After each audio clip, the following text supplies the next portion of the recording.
አስተዳደሩ የኑሮ ውድነትን ለማረጋጋት የንግድ ስርዓቱንም ለመግራት ህገወጥ የዋጋ ጭማሪን ለመቆጣጠር በትኩረት ይሰራል ብለዋል። በሚቀጥሉት 90 ቀናት በአዲስ አበባ የኑሮ ውድነትን ማረጋጋት የንግድ ስርዓቱን የመግራትና ህገወጥ የዋጋ ጭማሪን በተለይ የመቆጣጠር ስራ በትኩረት ይከናወናል ሲሉ ነው የተናገሩት። ወይዘሮ አዳነች አቤቤ ከተማ አስተዳደሩ በቀጣዮቹ 90 ቀናት ውስጥ በ3 ወር ውስጥ መሪ እቅድ ላይ ያተኮረ የውይይት መድረክን አካሂዷል። ነገሮችን መተግበር ህብረተሰቡንም ለሚያነሳው ጥያቄ ምላሽ ለመስጠት በላቀ ትጋትና ያለ ረፍት መፈጸም የሚያስችል እቅድ ይዘን በልዩ ትኩረት የምንፈጽም ይሆናል ነው ያሉት። የኑሮ ውድነትን በተመለከተ የኑሮ ውድነትን ለማረጋጋት በከተማዋ በተገነቡ ሁለገብ የገበያ ማዕከላት በተለይ በቀዳሜና እሁድ ወይም ደግሞ ሰንዴ ማርኬት የምንላቸው የግብርናና ኢንዱስትሪ ምርቶችን ለከተማዋ ነዋሪዎች ተደራሽ የማድረግ ስራ እየተከናወነ እንደሚገኝም ነው እሳቸው የገለጹት።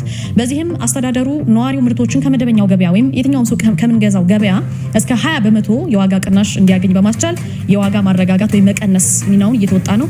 የምርት አቅርቦትን ማሻሻልና ተደራሽነት ላይ ማረጋገጥ ላይ ደግሞ ከተማ አስተዳደሩ በትኩረት እየሰራ ነው የሚገኘው ነው የተባለው። የግብይት ስርዓቱንም ጤናማ ለማድረግ ህገወጥ ነጋዴዎችን በተለይ ወደ ህጋዊ መስመር ማምጣትም የ90 ቀናቱ ክንውን አንዱ አካል ነው። ልገሳ በጽዳት በውይይት ዲቾችን በአረንጓዴ ልማት ተከላ በቃ ህዝቡን እስከ መጨረሻ ቀጥሎ ደግሞ በበዓላት በጣም ኢንጌጅ አድርገን ነው ይዘን የምንዘልቀው። ቋግሜን በስራ በልማት እንዴት አድርገን ህዝቡን ኢንጌጅ እንደምናደርገው ክሊር ሆነን የሆይታ የሰረሞኒ ስራ ሳይሆን ውጤት ይዘንበት የምንወጣው ስራ መስራት እንድንችል ነው ያሰብነው። ከአገልግሎት ጋር ተያይዞ በዋናነት ሁሉን በአንድ ጊዜ አንሰራ፣ ፎከስ መሆን መቻል አለብን። በተልኮ ምለው ለዛ ነው። በፐርሰፕሽን አናጠራምም አንገመግምም። ስፔሲፊክ ተልኮ የሌለው ሰው አይለንም። ተልኮውን ሲፈጽም ግን ተልኮውን በጣም በፍጥነትና በጥራት በመፈጸም ሽፋን ውስጥ ደግሞ ጥፋቶችን አንሸፈንም። ይኸውላችሁ አመራሮች ምን ማድረግ አለብን መሰላችሁ? አጠገባችሁ ጥቃቅን ችግሮች ሲያጋጥሙና ይሄ ለምን ሆነ የሚል ማጉረምረምና እይታ ሲመጣ እድል ስጡ ለማየት። ግድ የለም ከማንም በላይ እናንተን ይጠቅማል። ሰው ይናገር፣ ይሄ ጎድሏል፣ ይሄ ትክክል አይደለም፣ ይሄ ጥሩ አልተፈጸመም የሚለውን ፊት ለፊት ለመናገር አንደኛ እንለማመደው። አጥርታችሁ እዛው ይሄ ጉዳይ እኮ እዚህ ወዲያው ክላሪቲ ይፈጠሩ።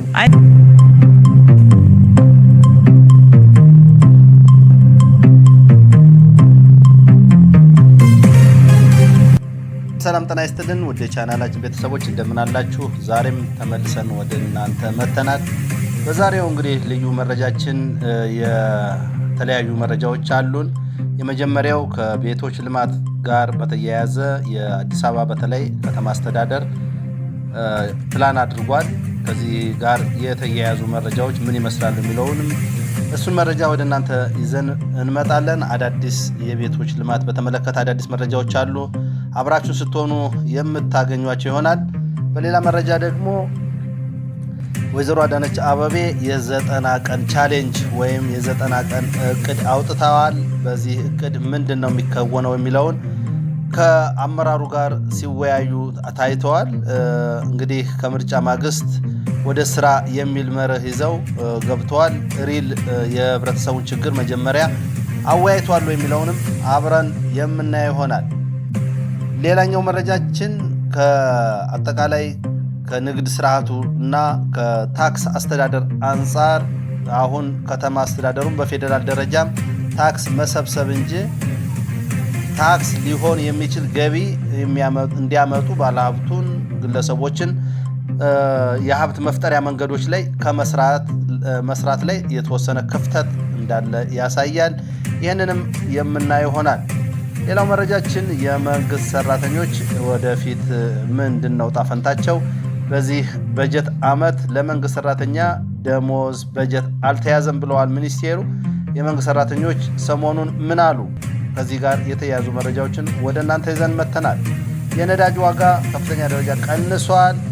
እኛ ሀገር ያለው የገበያ ሁኔታ ምን ይመስላል? በምን መልኩ ሊቀጥል ይችላል የሚለውን እናያለን። አብራችሁን ሁኑ። መልካም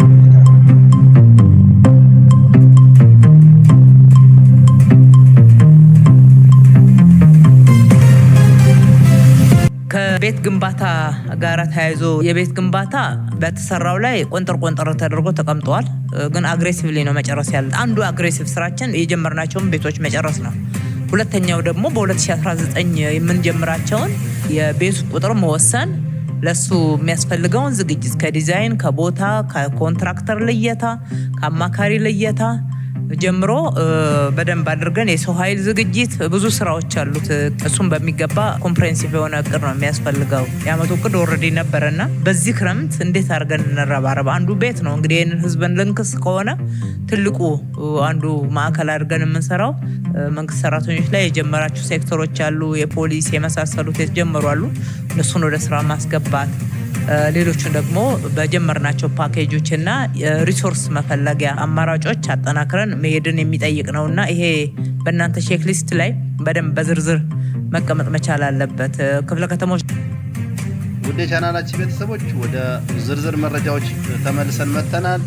እንድትከታተሉን አሁን በድጋሚ እየጋበዝን የቤቶች ልማት እንግዲህ በመንግስት ደረጃ 55,000 ቤቶች አካባቢ ተጀምረው ለመጠናቀቅ እየተቃረቡ ነው ሲሉ ከንቲባዋ ተናግረዋል። እነዚህ ቤቶች በከተማ አስተዳደሩ የሚሰሩ ናቸው።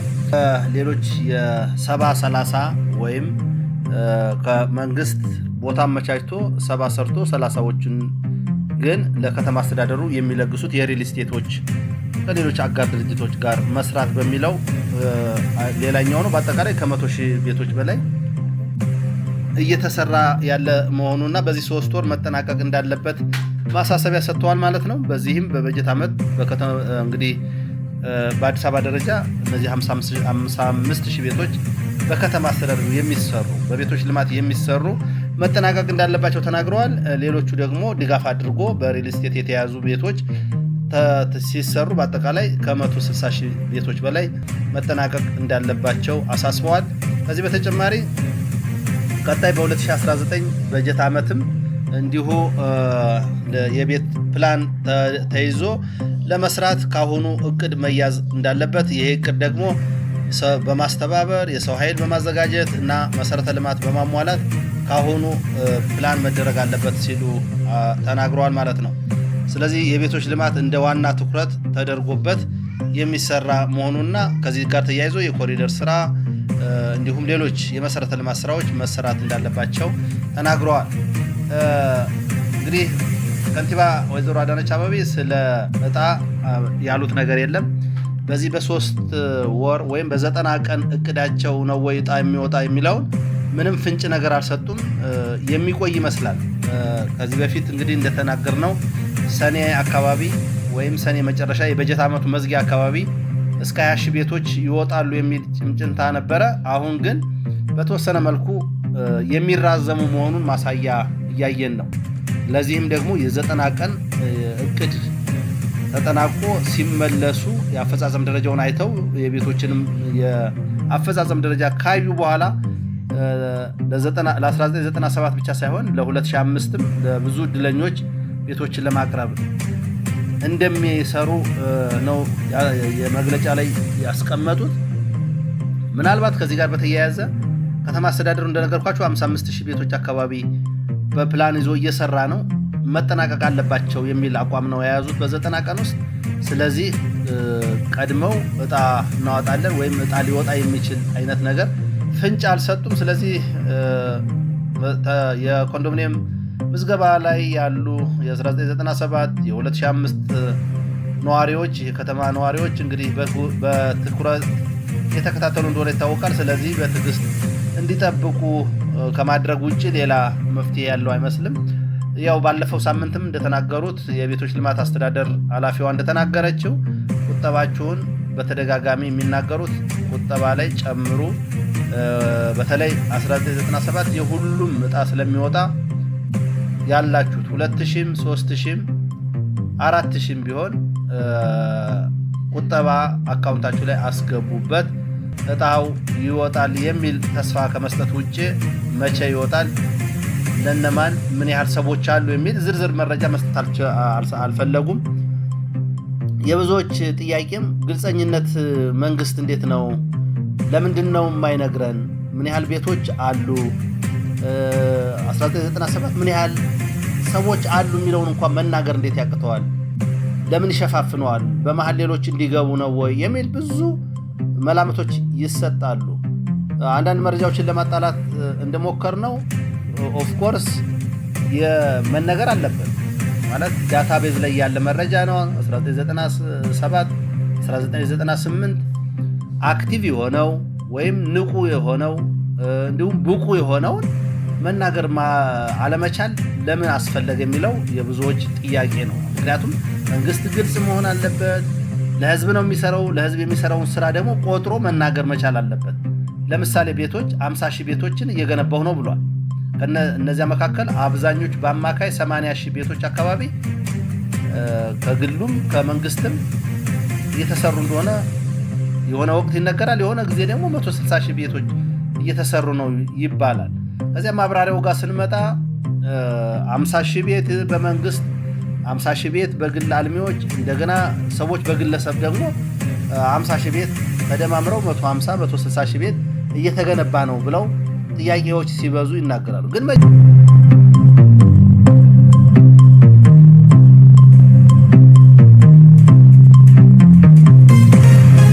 መጀመሪያውኑ ከተማ አስተዳደሩ ሞር ማብራሪያ መስጠት ያለበት እሱ በሚሰራው ስራ ላይ እሱ ስለሚሰራው ስራ ህብረተሰቡ ከዚያ ስለሚያገኘው ጥቅም ሞር ቢነገር የተሻለ ነው። ለምሳሌ 50,000 ቤቶች አሉ። በአማካኝ እስከ 80% አፈጻጸማቸው ደርሷል ይባላል። ስንት ቤቶች አይጠቀስም። ገላንጉራ ይጠቀሳል፣ ወርቁ ሰፈር አለ፣ ቱሊድምቱ አለ፣ ጋርመንት አካባቢ የሚጠቀሱ ቤቶች አሉ። እንዲሁም 4 ኪሎ አካባቢ በካሳንችስ እነዚህ በተለያዩ ሳይቶች የሚጠቀሱ ገርጂ አካባቢ የሚጠቀሱ ቤቶች አሉ፣ የተጀመሩ አሉ። አፈጻጸማቸውም በሪፖርት ይወጣሉ።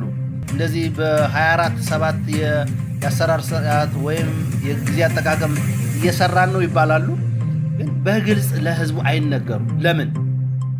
ለምን ህዝቡ ይሄ ህዝብ እኮ ለህዝቡ ሊያገለግሉ የህዝቡን ግብር ተሰብስቦ የሚያገለግሉ አካላት ለህዝቡ በግልጽ መናገር አለባቸው።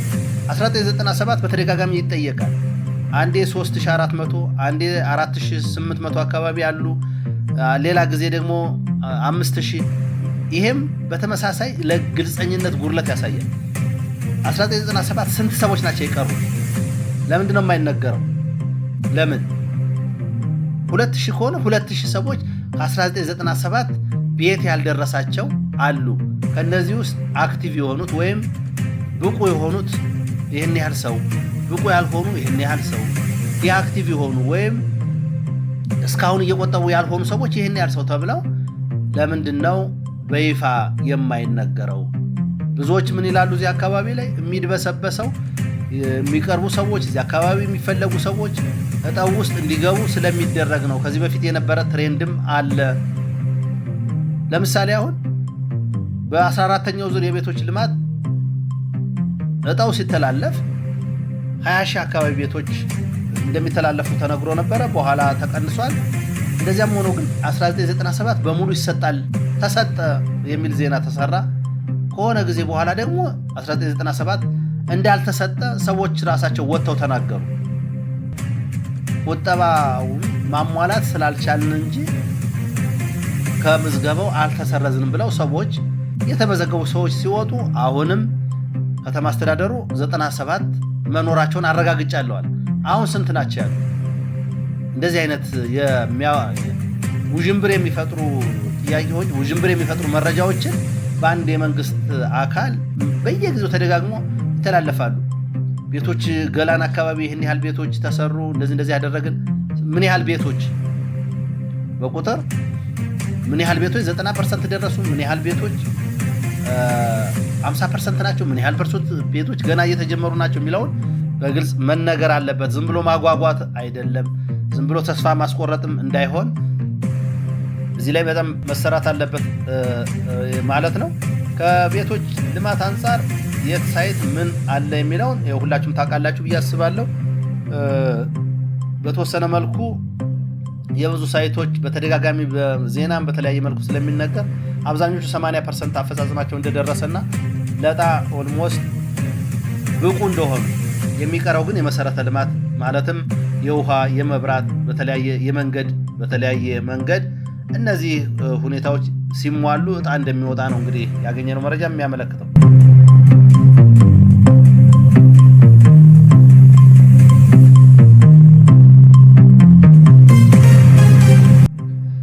ሌላኛው እንግዲህ በዚህ ሳምንት ሰሞኑን ትኩረት የተደረገው በከተማ አስተዳደሩ የ90 ቀን እቅድ ወይም ቻሌንጅ ተጀምሯል። በአመራሩ ወይዘሮ አዳነች በኩል አቅጣጫ ተሰጥቶታል። አቅጣጫ የተሰጠባቸው ቅድም እንደተናገርኩት ቤቶች ልማት የመጀመሪያው ነው። መንገድና ኮሪደር ማሻሻያ፣ የከተማ አገልግሎት ወይም ሞሰብ አንድ ማዕከል አገልግሎት መስጠት፣ እንዲሁም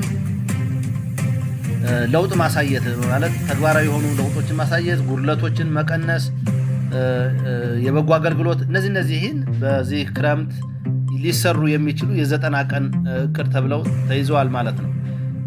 እነዚህ ለታይታ እንዳይሆኑ ያሰጋሉ። ችግኝ ይተከላል፣ ደግሞ በሌላ ጊዜ ኮሪደር ተብሎ ይነቀላል። ሰሞኑን ያየናቸው ነው። በቢሊዮን ሳይሆን በቢሊዮን የሚቆጠሩ ችግኞች እንደ የኮሪደር ማስፋፊያ ተብሎ እንደገና ከምድረ ገጽ እንዲጠፉ ተደርገዋል። አሁንም ደግሞ ሌላ ክረምት ላይ ደግሞ ሌላ ይተከላል። በሚቀጥለው ዓመት ደግሞ አዲስ ፕላን ይወጣል። እንደዚህ አይነት አካሄድ መቆም አለበት ብለን እናስባለን። ሌላው የታክስ አሰባሰብና የገቢ ምንጮች ምን መምሰል አለባቸው ነው።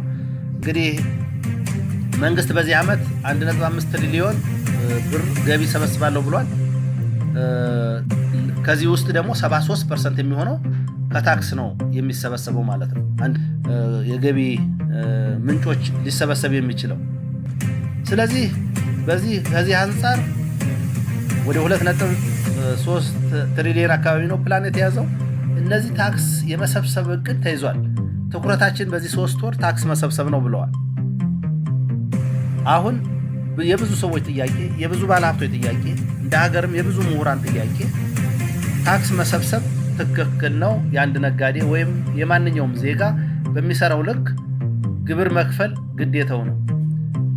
ትልቁ ጥያቄ የግብር ምንጮችን ከማስፋት አንጻር መንግስት እየሰራ አይደለም ይላል። ትክክልም ነው። ያሉትን ነጋዴዎች፣ ያሉትን ባለሀብቶች፣ ያሉትን ግለሰቦች ያላቸውን አቅም አሟጠው እንዲጠቀሙ ብቻ ሳይሆን ሌሎች የግብር ምንጭ ሊሆኑ የግብር ገቢ ሊሆኑ የሚችሉ ስራዎች ላይ ምን እየሰራ ነው መንግስት? ግብር መሰብሰብ እንጂ ለግብር የሚመቹ ሁኔታዎችን የማመቻቸት ነገር ወይም ግብር ሊያመጡ የሚችሉ ስራዎችን፣ ኢንዱስትሪዎችን ከመክፈት አንጻር ከማበረታታት አንጻር ደግሞ የመጨረሻ ደካማ ነው። ስለዚህ ብዙ ነጋዴዎች ከሲስተም እየወጡ ነው። ከዚህ በፊት በተለያየ ሚዲያዎች በተለያዩ ዜናዎች ተነግረዋል። ብዙ እንዲያውም 500,000 አካባቢ መካከለኛና ከፍተኛ ነጋዴዎች ወይም ግብር ከፋዮች ነበሩ። አብዛኞቹ እንደወጡ ነው የሚነገረው። ስለዚህ ይሄ ደግሞ ግብር ብቻ ተሰብስቦ ሰዎች እንዳይንቀሳቀሱ በጀታቸውን ወይም ወረት ኖሯቸው ኢንካም ጀነሬት የማያደርጉ ከሆነ የነበረባቸውን ድርጅት መዝጋት ወይም ማቆም ላይ ይጠመዳሉ ማለት ነው። ስለዚህ እዚህ ላይ በጣም ትልቅ ድክመት፣ ክፍተት እንዳለ ብዙ የሚጠቀሱ ጉዳዮች ናቸው። ሌላኛው ጉዳይ የተነሳው የመንግስት ሰራተኞችና ደሞዝ ነው የሚነሳው። ብዙ ጊዜ አገልግሎት እናሻሽላለን ይላል መንግስት፣ በተደጋጋሚ አገልግሎት እናሻሽላለን ይላል። አገልግሎት የሚያሻሽል ምን አይነት ሙያ ይዞ ነው? አገልግሎት የሚሻሻለው ምን አይነት ቅልጥፍና፣ ምን አይነት ቴክኖሎጂ፣ ምን አይነት የሰው ኃይል ሲኖረን ነው የሚለው ላይ የሚያስቡበት አይመስልም። ሰው ለመኖር አቅቶት የመንግስት ሰራተኛው ዛሬን ውሎ ነገ ምን ሊያደርግ እንደሚችል በጨነቀበት ሰዓት ስለ አገልግሎት ቅልጥፍና ልናወራ የምንችልበት ሁኔታ የለም። አሁን በእያንዳንዱ ተቋም በእያንዳንዱ ቢሮ እጅ ካልተሰነዘረ የሚሰጥ አገልግሎት የለም። ያውም በድፍረት ነው የሚሰጥ። ይህንን በተደጋጋሚ ብዙዎች ተናግረውታል። አሁንም የሚነገር ነው። ከኑሮ ውድነት አንጻር በሚገርም ሁኔታ እጅ እየተዘረጋ ነው ጉዳይ የሚፈጸመው እና ከዚህ አንጻር የመንግስት ሰራተኛው አይጨመርም የሚል እንግዲህ በ2019 በጀት ተይዟል። በጀት አልያዝንለትም ለደሞዝ ጭማሪ ተብሏል።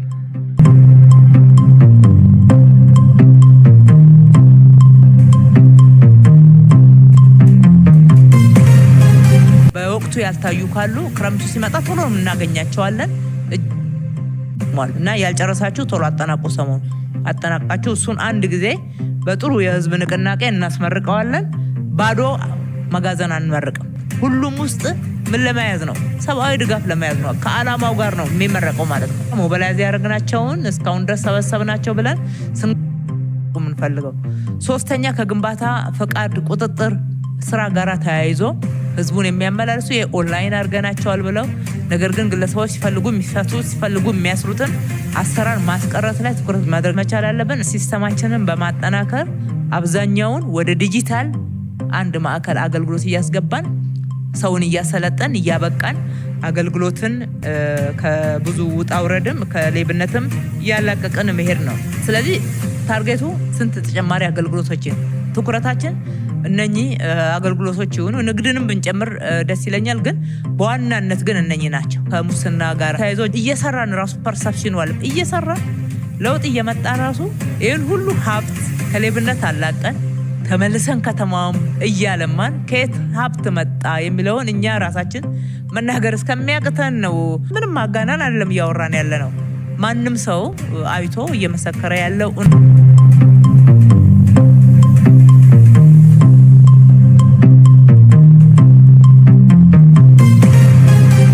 እንዴት ነው የሚቀጥለው ኑሮው? እንግዲህ በተለይ በዚህ ወር በ13% አካባቢ ኢንፍሌሽን ጨምሯል። ኑሮ ውድነቱ ጣራ እየደረሰ ነው። ስለዚህ ምን አገልግሎቱ እንዴት ነው የተቀላጠፈ ሊሆን የሚችለው የሚለው እጅግ አሳሳቢ ነው። ቅድም እንደተናገርኩት የችግኝ ይተከላል። አሁንም ችግኙ ይነቀላል፣ ይተከላል። እሱ መታሰብ አለበት። አዲስ አበባ ክረምት ላይ በጎርፍ የምትጥለቀለቅ ከተማ ናት። በኮሪደር አለ ይባላል። በዚህ ዓመት ደግሞ እስኪ የምናየው ይሆናል። ይሰራል ወይ? በመንግስት በኩል እየሰራን ነው። ቀጣይ እንሰራለን። ወንዝ ዳርቻን በደንብ ስለሰራ ነው። አዲስ አበባ በውሃ አትጥለቀለቅም እያሉ ነው። የምናየው ይሆናል። ሌላው ሰሞኑ አስደሳች መረጃ የመጣው የአሜሪካና የኢራን የሰላም ስምምነት መፈጠርን ተያይዞ የነዳጅ የዓለም ዋጋ በጣም ቀንሷል። በጣም የነዳጅ ዋጋ መቀነስ ገበያው ላይ ምን አይነት መረጋጋትን ያመጣል? ከኢትዮጵያ አንጻር የነዳጅ ወጪን ከመቀነስ አንጻር የምንዛሬ ችግርን ከመቅረፍ አንጻር ምን ፋይዳ አለው የሚል የብዙዎች ጥያቄ ነው። እውነት ነው፣ ለውጥ ይኖረዋል። ችግሩ እኛ ሀገር አንድ ነገር ከጨመረ በኋላ ይቀንሳል ወይ ነው። የዓለም ገበያ ስለቀነሰ ኢትዮጵያ ውስጥ ይቀንሳል ወይ? አይመስለኝም። እንደዚህ አይነት መንግስታዊ ትሬንድም ወይም ልምድ የለውም። ግለሰባዊ ንግዳችን ላይም ስናየው በአብዛኛው እንደዚህ አይነት ችግሮች ስላሉ ባለበት ቢያንስ ሊቀጥል ይችላል እንጂ አሁን ባለው የነዳጅ ዋጋ ይቀንሳል ተብሎ አይታሰብም። ግን የዓለም ዋጋ ቀንሶ እየታየ ነው በደንብ። ከዚህ አንጻር ዋና መረጃዎች የዕለቱ እነዚህ ነበሩ። አብራችን ስለሆናችሁ እጅግ በጣም እናመሰግናለን። መልካም